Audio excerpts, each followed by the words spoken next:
Okay, let's look at our last transition off this pass using our 180 around the head. But once again, we're looking at all the what ifs, what are possibilities, and how he could react. This time we're going to say that he tries to hold onto our leg, keeping us from kicking out over the head. Okay, so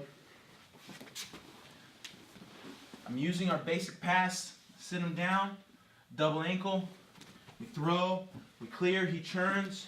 We're going into our 180, but at this point, he's hugging onto our leg, pretty strong, keeping us from kicking out and spinning around, okay? So what I'm going to do is I'm going to take my arm, and I'm going to go under his arm and behind his head, okay, just like this.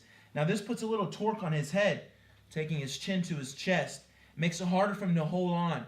From here, I can kind of pull his head and kick my leg a little harder to break that lock, okay? Now you see how I stop and keep my leg kind of behind the back of his neck here, all right? And my arm is going to stay around his head. I want to keep this position and immediately start searching for the wrist on the other side, okay? So you see how I come over, look for this wrist, and I'm going to pin it into his body, just like this, all right? Now from here, I'm just going to lean a little bit onto my right leg so I can lift my left leg up, and I'm going to kick this all the way over to this side to my right hand, okay? And I'm trying to just think about putting my shin into my right hand. So when I'm here, as I kick this over, you see how I grab my shin just like this. Now from here, I'm going to start to immediately slide all the way through, okay? And look to fall off onto this side and looking to lock the triangle in the process, okay? If he stays on the side, I can cinch this up and start to pull the head and get the tap right here, okay?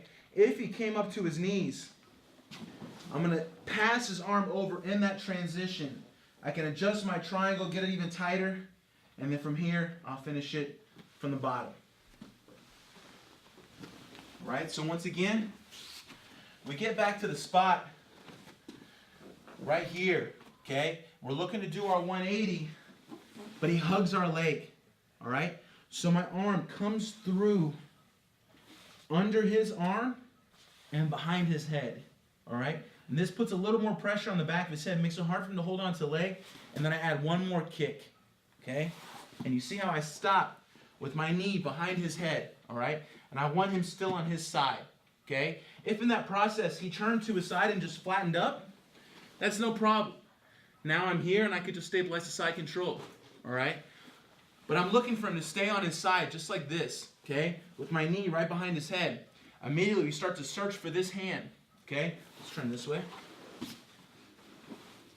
So we're still here. Start to search for this hand and pin it to his body, okay? Now lean so you can take this leg up and all the way over to our other hand that was behind his head, okay? Now I'm going to continue to slide through, continually pulling my shin so where I can lock this up immediately while I'm still on my side. As he starts to come up, we'll look to pass the arm over.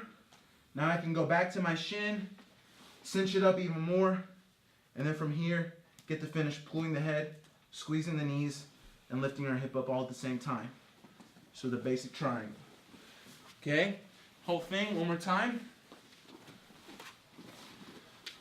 Sit him down, throw, clear, he turns, he hangs on, behind the head, kick out, find that wrist, all the way over, lock, pass, cinch if you need to, from there, get the finish.